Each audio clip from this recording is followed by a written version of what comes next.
Merci d'être avec nous. On est disponible sur le canal 203, Startime 740, la TNT numéro 3 ou encore l'application RTI Mobile. Ouais, c'est du direct. Voilà. Ouais. Vous voyez, vous vivez tous les aléas du direct avec nous. Mais il n'y a pas de souci. Allez, il est temps de recevoir nos deux invités. Deux autres invités qui sont au programme et qui sont sur le plateau de la grande team. Eh bien, la première est une femme. Elle est à l'initiative d'un tournoi de football intercommunautaire. Et notre deuxième invité, qui est déjà là, ah bah oui, on va faire un gros plan sur lui. Un homme qui a travaillé avec Neymar, entre autres. Eh bien, recevons, comme il se doit et comme on sait le faire, Joël Kakou et Jean-Willy Ngoma.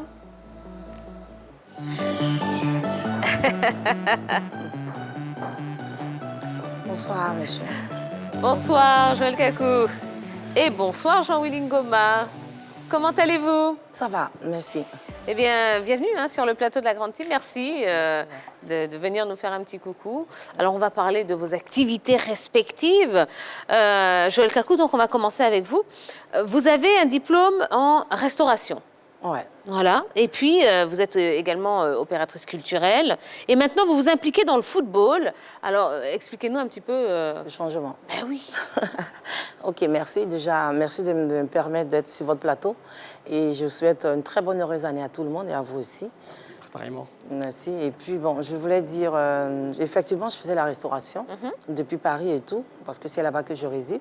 Et depuis un bon moment, j'ai décidé de venir chez moi ici, parce que je suis ivoirienne. Et du coup, depuis longtemps, je regardais le foot, mais à distance et tout ça.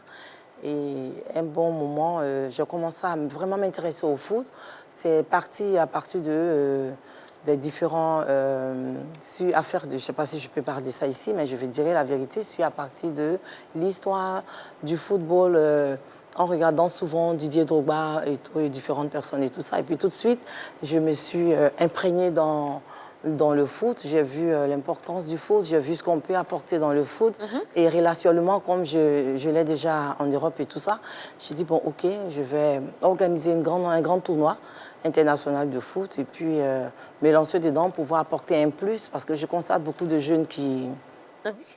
Allez-y. Voilà, je constate beaucoup de jeunes qui font des traversées, voilà, du désert et puis de la Méditerranée, tout ça pour pouvoir aller faire le foot, voilà, aller chercher envie de devenir comme nos grands joueurs qu'on a en Afrique et tout ça. J'ai dit, bon, pourquoi ne pas apporter ce plus-là avec... toutes ces personnes qui sont autour de moi à cause du foot. Et c'est comme ça que j'ai décidé d'organiser cela. Alors, ce tournoi de football que vous appelez donc Coupe intercommunautaire africaine, expliquez-nous un petit peu de quoi il s'agit. Merci. La Coupe intercommunautaire africaine, comme le nom le dit, c'est une coupe qui va regrouper toutes sortes de communautés résidant en Côte d'Ivoire ici, et même ceux de l'extérieur. Mais la première édition 2021, la Coupe intercommunautaire va regrouper seulement ceux qui résident ici. Voilà. Je sais que la Côte d'Ivoire regorge tellement de communautés. Et pourquoi ne pas les mettre ensemble pour pouvoir vraiment montrer cette cohésion sociale qui existe en Côte d'Ivoire et puis lancer cette coupe-là qui apporte, le football qui apporte beaucoup de bonheur, beaucoup de sourires à toutes ces personnes-là.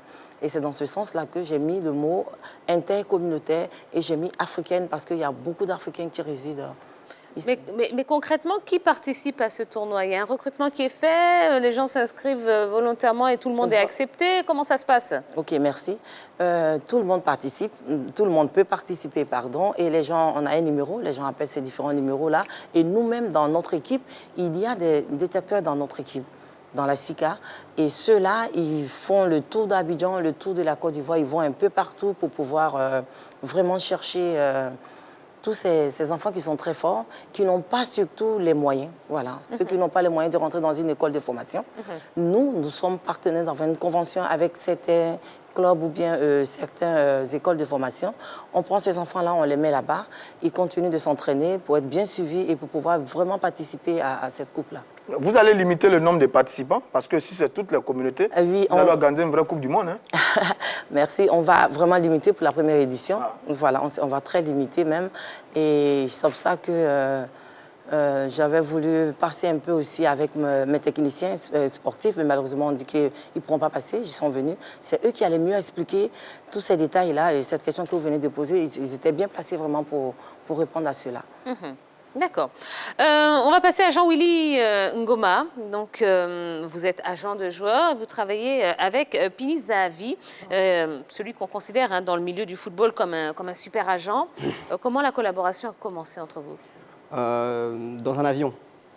Il était assis à côté de moi et j'étais en train je travaillais beaucoup dans ce qui est data, c'est-à-dire je mettais en place une application où on pouvait suivre les jeunes talents de U15 à U16. Donc durant 4 heures de vol, il m'a observé sans rien dire. Et on est sorti de l'avion et il me dit c'est très intéressant ce que tu fais, c'est qui je suis. Je dis non, non, parce que bon, je suis d'une génération, on a plus connu les Jorge Mendes, les Mino Raiola, et donc c'était beaucoup plus logique pour moi, et encore moins à ce moment-là, c'était quand même, on remonte quand même il y a 5-6 ans, donc à ce moment-là, c'était vraiment où Mino et Jorge étaient vraiment en train d'exceller dans leur métier, donc non, je ne connaissais pas. Et on a pris un café ensemble juste après et en me renseignant, je me suis rendu compte de la grandeur du personnage, tout de même. Et voilà, et on continue et le hasard fait bien les choses. On était dans le même hôtel, donc ça commençait à faire quand même beaucoup de coïncidences. Donc on a décidé de s'asseoir et de pouvoir échanger les idées. Et ça a matché directement. Alors, avec lui, vous avez réalisé l'un des plus gros deals du football, le transfert de Neymar au Paris Saint-Germain. Alors, comment vous avez fait pour réussir cet énorme coup? Lui, il l'a réalisé. Moi, j'ai fait que l'accompagner et écouter un peu ce qui se disait. C'était assez simple. Je pense que le garçon voulait partir. Son ambition, c'était d'être le numéro 1. C'était extrêmement difficile à ce moment-là où lui veut le devenir et où Messi est en pleine bourre. On remonte quand même... 2017 Ouais, 2017. Il y a un choix économique aussi qui est là. Les Qataris viennent avec un projet assez concret. Je pense que c'est le bon choix pour lui. Mais concrètement, quel rôle vous avez joué dans ce transfert? Notre groupe à nous. Oui. On a apporté la solution au Paris Saint-Germain pour pouvoir le sortir. Ce qui était extrêmement compliqué parce qu'il y avait une clause assez conséquente à payer. Et ce fut, je pense, c'est un deal qui remonte déjà il y a 1 an et demi, donc c'est 1 an et demi de travail. Donc Neymar, les gens, il faut qu'ils sachent qu'il y a déjà 1 an et demi qu'il prend la décision de partir du FC Barcelone. Donc il y a eu 6 mois de grosse frustration, où il y a même une bagarre, je pense, 2 jours avant son départ. Et à ce moment-là, alors on prend l'option de payer sa clause libératoire. 222 millions d'euros. C'est ça. 147 milliards de francs CFA. Exactement. On prend la décision de la déposer au dernier moment à la Fédération espagnole de football. Et après, il était déjà dans l'avion pour aller à Paris. Pour faire simple. Oui, bien sûr, mais j'imagine bien. Bon, on va laisser un peu de suspense parce que je suis sûre que vous avez beaucoup de questions à poser. Sur Neymar. Sur Neymar. Non, eh bien, revenons pour l'instant à Joël Kakou. Alors, quels sont les objectifs de ce tournoi, honnêtement? Voilà. Est-ce que c'est économique? Est-ce que c'est social? Est-ce que c'est plutôt social. Voilà, nous sommes là pour vraiment aider, pour faire une grande ouverture, à donner une grande possibilité à tous ces jeunes qui ont vraiment envie de se faire connaître, de démontrer qu'ils ont vraiment du ballon dans le pied. Et donc, c'est le premier grand objectif, c'est du social d'abord. Alors, j'ai cru entendre dans vos dits qu'il y aura de la détection pendant ce tournoi. Alors, les centres de formation, comment vous les... C'est-à-dire, quand les centres de formation viennent, s'il y a un joueur qui est bon, on le prend pour l'envoyer. Ou bien, il y a des partenariats qui sont signés avec d'autres clubs. Comment ça va se passer de façon concrète? Voilà, les centres de formation, on a 5 centres de formation dont on travaille en collaboration. Qui sont en Côte d'Ivoire ou à l'extérieur? Non, ici d'abord. Voilà, parce que c'est avec ceux d'ici qu'on veut travailler, parce que c'est à travers eux qu'on pourra prendre ces enfants qui ne sont pas dans les centres de formation pour intégrer ces centres de formation, mais qui sont surtout affiliés à la FIF. On ne prend pas n'importe quel centre de formation, on prend ceux qui sont affiliés à la FIF, qui sont dans les règles, déjà. Voilà. Et cette grande détection, c'est vrai qu'il y aura de l'extérieur des gens qui vont venir, mais en même temps, ceux d'ici, ils peuvent toujours venir détecter dans les centres de formation comme les autres. Alors, détection entraîne formation, formation entraîne transfert, transfert entraîne carrière. Donc, on n'est plus très dans du social, on est aussi dans le business. Est-ce que vous allez veiller à protéger ces jeunes gens en vous entourant de techniciens outillés dans tous les domaines? Parce que sur le domaine du transfert des jeunes garçons aujourd'hui, il y a un sérieux problème en ce qui concerne le football africain. D'accord. Nous sommes vraiment entourés, parce que tu peux dire que tu es vraiment entouré et ça va dépendre après. Parce que nous, on sait qu'on est très bien entourés. Je suis venue avec mes techniciens qui sont là, qui sont ici, mais en même temps, j'ai un partenariat avec des gens de l'extérieur, c'est-à-dire de l'Europe, des États-Unis, de Londres, de l'Allemagne, et puis du Brésil. Il y a même des Chinois qui veulent participer, que je connais, qui sont avec moi dans ce grand tournoi-là. Donc tout cela, ils font partie de toute cette grande détection de ces jeunes-là, qui vont suivre après. Pour ceux qui n'ont pas été retenus, on va toujours les suivre dans les centres de formation et tout, mais ceux qui ont été retenus, ça va être suivi jusqu'à la fin. D'accord. Revenons à Neymar. Dites-moi tout. Parce que là, je sais que les téléspectateurs... Alors. Mais calmez-vous, Roger Stéphane. Est-ce que Neymar va rester au PSG la saison prochaine? Oui. Tout de suite. Il prolonge bientôt? Attendez. Regardez la caméra. Elle est où la caméra? Voilà, là. Elle est juste là. Regardez la caméra. Oui. Est-ce que Neymar va rester au PSG la saison prochaine? Oui, il est sous contrat, donc oui. Oui, quand vous avez un contrat, vous le respectez. Il est prévu prolonger pour 4 ans, ça va se faire? Il y a des discussions. Clairement, oui, il y a des discussions ouvertes et je pense que lui-même a émis un intérêt très concret de pouvoir dire qu'il voulait rester à Paris et continuer à Paris ces dernières semaines. Donc je ne veux pas le contredire. En 2019, Pini Zahavi avait déclaré que Neymar n'était pas heureux au PSG. Est-ce que c'est vrai et est-ce que c'est toujours le cas? C'est pas le cas, parce que l'année dernière, il a été en finale de Champions League, ce qui n'est pas rien. Pas heureux, j'ai pas envie de contredire Pini, mais je pense qu'il n'était pas heureux plus du traitement qui était mis autour de lui et de la manière dont il est traité sur les terrains. Ça, c'est vraiment un problème récurrent qu'il a. Maintenant, Paris, la ville, il adore Paris.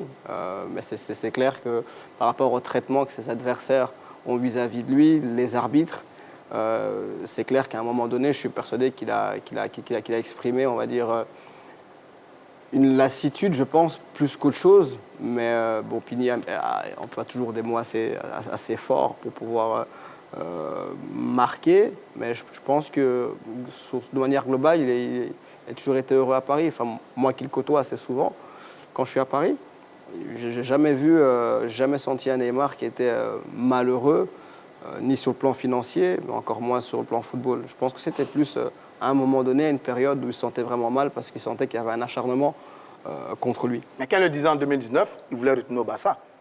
C'était ça. Vous voulez retourner au Barça? Oui et non. De toute manière, au jour d'aujourd'hui, c'est compliqué qu'il bouge. Avec le Corona et les émoluments qu'il y a à sortir, et pour le Barça, et on sait que le Barça a des dettes, donc ça va être extrêmement compliqué de pouvoir réinvestir un montant pareil. Mais Barça, c'est son club, il a tout gagné là, il a découvert le football du haut niveau là, il a ses amis qui sont là, et c'est clair que quand ils reviennent et quand ils émettent un intérêt, il tend l'oreille et il est réceptif à ça. Alors moi, la question sur Neymar, parce que quand on regarde Neymar aujourd'hui, on a tous le sentiment que c'est un gros gâchis. Avec le talent qu'il a, il est tout le temps blessé. Alors la question, c'est que tout le monde se pose, est-ce que Neymar a un problème de style de jeu qui conserve trop le ballon et qui prend beaucoup de coups, ou alors Neymar a un problème de préparation invisible quand il est seul, hors terrain, hors caméra, seul à la maison. Est-ce que ce sont ces deux éléments-là qui plombent le Neymar, qu'on voit plus absent sur le terrain, que, par exemple, participer au grand rendez-vous? Moi, je pense surtout qu'il manque de chance. L'entraînement invisible, je ne pense pas, parce que c'est un très grand professionnel. Il a une équipe autour de lui qui est autour au quotidien. Et puis, si vous voulez prester à ce niveau-là, je pense que vous devez avoir ce train de vie-là, et il l'a. Il est extrêmement ambitieux, il est extrêmement exigeant envers lui-même. Mais moi, je pense qu'il manque vraiment beaucoup de chance. Après, il a un style provocateur et il le sait. Voilà. Alors, si aujourd'hui, quand on regarde, il y a le PSG qui est là, qui est toujours le club de Neymar, mais s'il devrait quitter Paris, combien sont-ils les clubs capables de l'accueillir actuellement au niveau du foot européen? Avec ses émoluments, tout et tout. Hein. Voilà. Combien sont les clubs capables d'accueillir Neymar? Très sincèrement, vous avez, je crois, 5 clubs.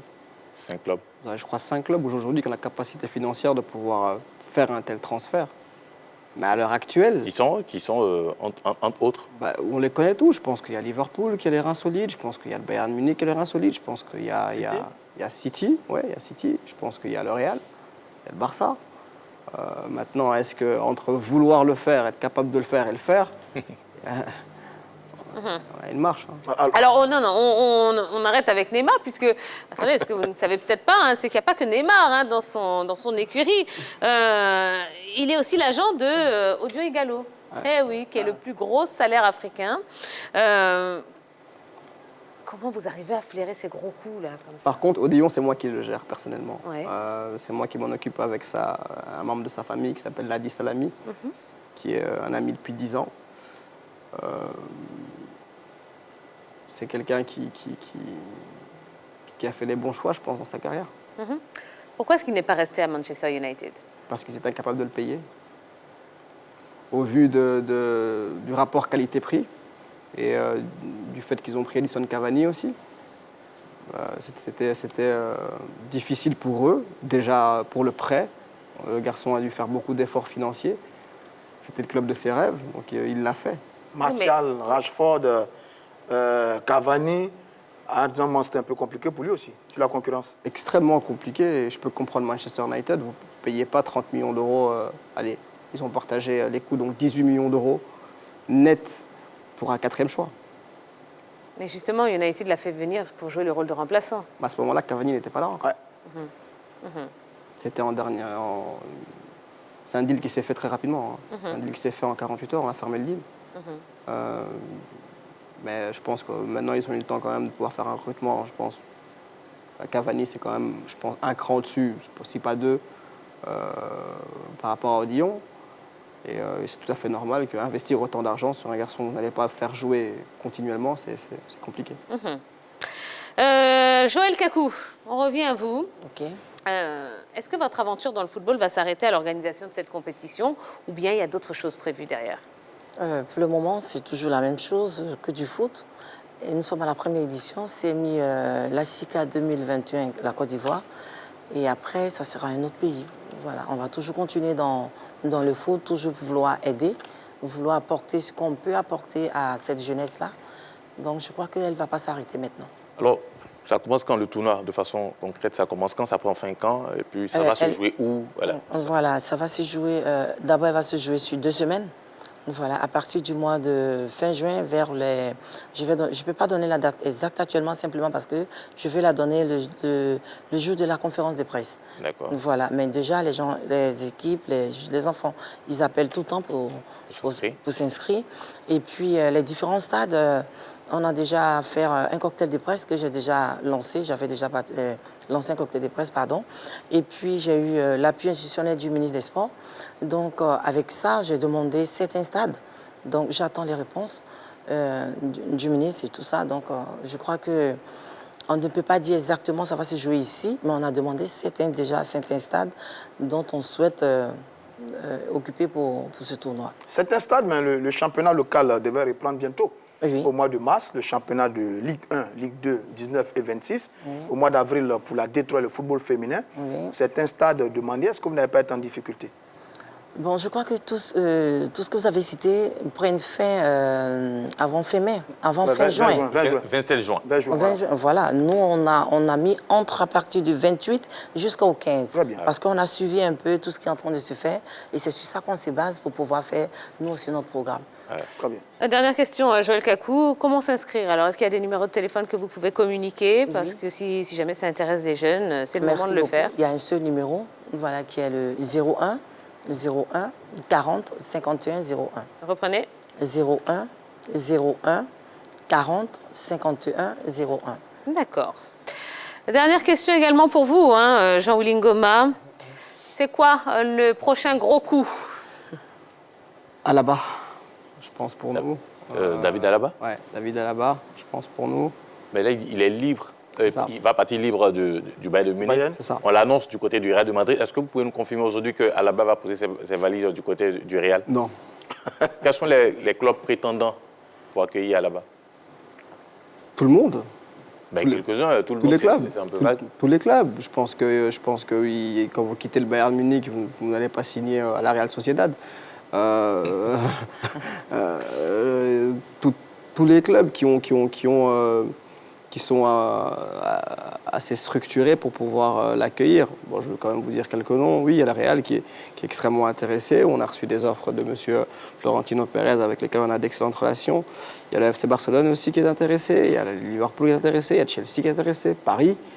Je pense aujourd'hui il va faire un choix surtout par rapport à une envie personnelle et un réel challenge. Parce que quand je pense qu'on sort du Bayern Munich, c'est difficile d'aller trouver un challenge à la hauteur de ce club-là. Donc c'est surtout ça. Ce ne sera pas financier, parce que sinon, je pense qu'il y a des clubs qui vont pouvoir payer ce qu'ils ont envie de toucher comme argent, mais c'est surtout le challenge, le papa qui est très proche de son fils. C'est vraiment le challenge qui va déterminer le choix qu'il va faire. Très bien. Merci beaucoup d'être venu nous voir sur le plateau de la Grande. Je ne sais pas si je peux... j'ai juste un petit truc. En fait, j'ai apporté quelques gadgets pour vous tous ici. Oh, je voulais vous donner directement ici. Ben oui, avec grand plaisir. Merci. Voilà, le temps que vous fassiez la distribution, Madame Kakou. Voilà. Et là, comme vous êtes la dame, j'ai apporté un beau foulard. Oh, ben c'est gentil, c'est gentil. J'ai pas de cadeau. Vous viendrez avec un trophée. J'espère que M. Ngoma, non. Il viendra avec un Merci. trophée. Voilà, il y a Avec plaisir. Merci beaucoup. Pas ivoirien, j'en ai ça, pas. pour prendre des notes maintenant. Le foulard. Eh ben, Voilà, le foulard merci. pour porter.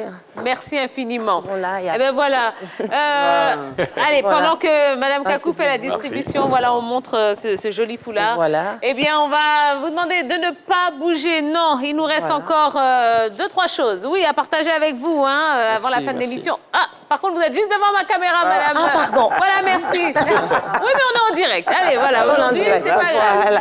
On va se retrouver dans quelques instants. Ne bougez pas parce qu'on va parler du Paris Saint-Germain. Et là, Voilà. vous pourrez Merci nous beaucoup. appeler pour nous dire ce que vous pensez et pour répondre à la question du soir. À tout de suite. Merci.